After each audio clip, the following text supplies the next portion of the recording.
You want to know something that genuinely keeps physicists up at night. Not the scary kind of up at night, not the existential dread kind, but the kind where your brain just refuses to stop turning over a problem because the math keeps pointing at something so strange, so uncomfortable, that you almost want to check your calculations again, and one more time after that. The universe is empty. Not empty the way your refrigerator is empty at midnight. Not empty the way a parking lot is empty on a Sunday morning. Empty the way a physicist means it, which is almost incomprehensibly, structurally, fundamentally devoid of the kind of complexity we are made of. And when you actually sit down with the numbers, when you stop letting the sheer size of the cosmos trick you into thinking that size equals population, what you find is this cold, hard, deeply unsettling conclusion: we are it. We are the whole show. The atoms that make up your body, that arrange themselves over billions of years into something capable of reading these words and feeling something about them, are almost certainly the only atoms in the entire observable universe that ever pulled off that trick. Now, let me be very careful here, because this is exactly where people go wrong. They hear, the universe is enormous, and they immediately think, well, if it is that big, surely there must be others. It is a reasonable intuition. It is also completely wrong, and the reason it is wrong is one of the most important lessons in physics. Size and complexity are not the same thing. They are not even related. The universe being large does not mean it is good at making life. It means it had a lot of room in which to mostly fail. Think about it this way. Imagine I gave you an ocean, a real ocean, not a pond.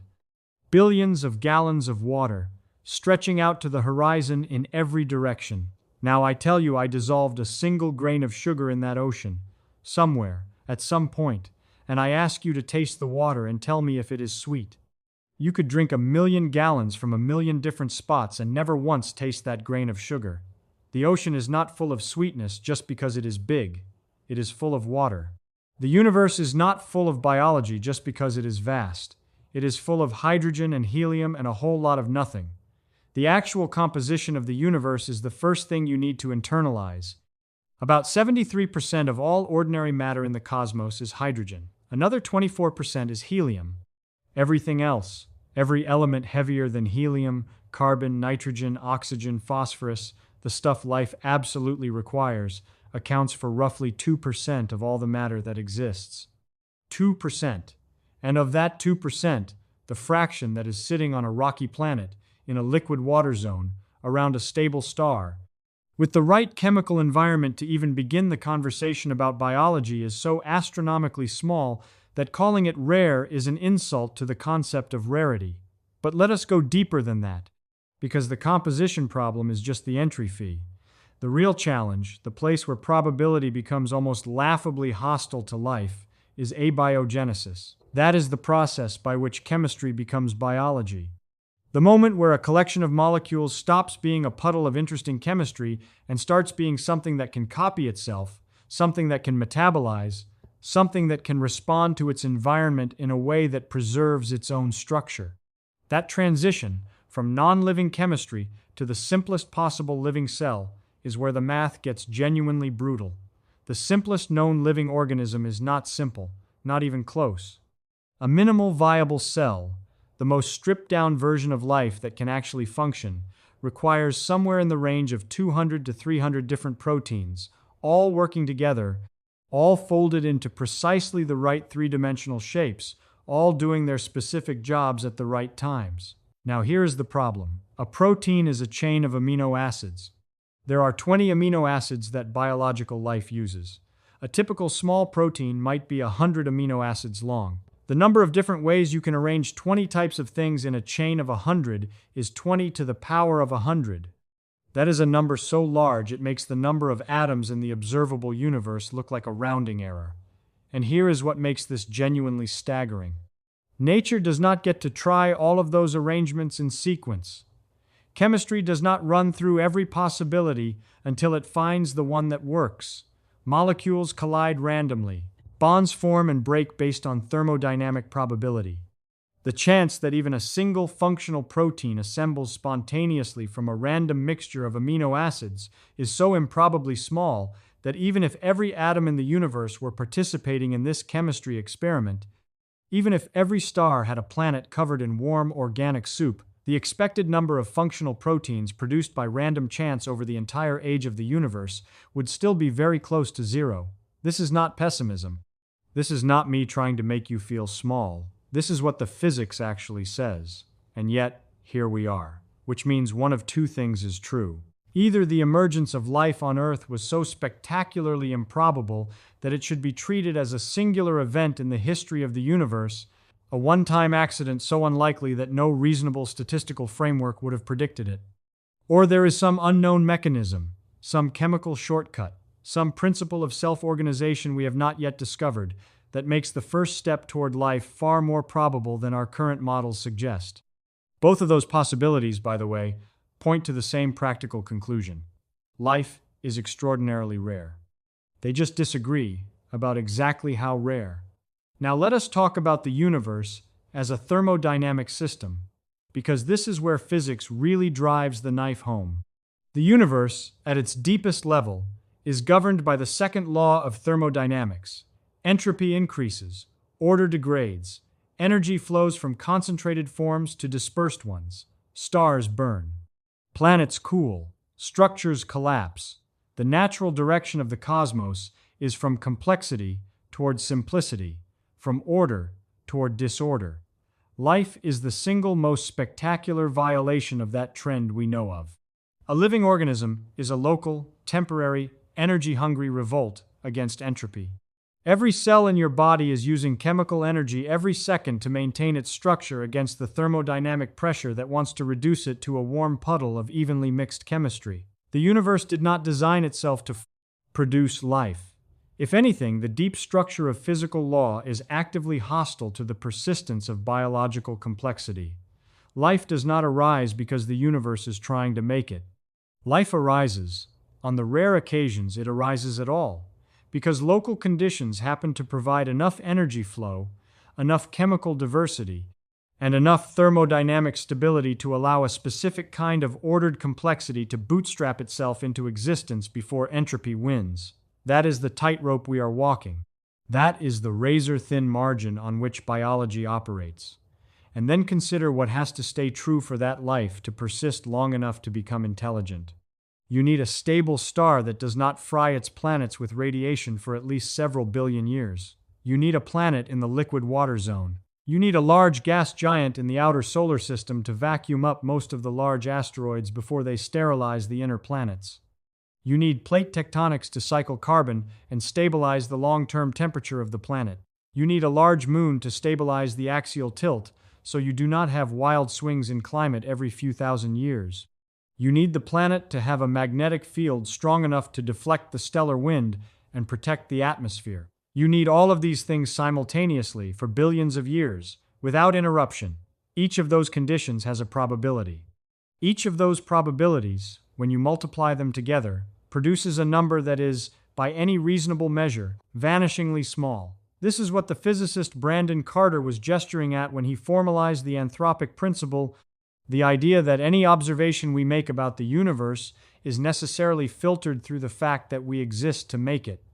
We cannot observe a universe in which we do not exist. So the fact that we find ourselves in a universe with all these improbable conditions is not evidence that those conditions are common. It is simply the inevitable result of the selection effect. If the universe had not accidentally produced a region, a planet, a chemistry, capable of evolving observers, there would be no one around to notice. Our existence is its own evidence for the rarity of existence. Now, here is where I want you to really feel the weight of the Fermi paradox, because I think most people misunderstand what Fermi was actually pointing at. When Enrico Fermi sat down at lunch in 1950 and asked, "Where is everybody?" he was not just making casual conversation. He was noticing a profound contradiction between the apparent size of the universe and the total silence of the sky. The Milky Way is about 13 billion years old. It contains somewhere between 200 and 400 billion stars. If even a small fraction of those stars have habitable planets, and if life is reasonably probable given the right conditions, then by the sheer math of probability, the galaxy should be crawling with civilizations. Some of them should be billions of years older than us, and yet nothing. No signals, no artifacts, no megastructures. No evidence of anything at all beyond our own faint, flickering civilization. The silence is deafening in a very specific, physics-flavored way. There are many proposed explanations for the Fermi paradox, and none of them are comfortable. Some say intelligent civilizations inevitably destroy themselves before they can colonize the galaxy. Some say the distances involved make contact impossible within any reasonable time frame. Some say life is simply so rare that we are the only ones. And that last option, the one that says we are genuinely alone, is the one that the probability arguments keep pointing toward. Not because it is satisfying, not because anyone wants it to be true, but because when you look at the actual math of abiogenesis, the actual prevalence of habitable environments, the actual probability of complex intelligence emerging even given the existence of simple life, the numbers add up to something very close to one. One civilization. This one. Us.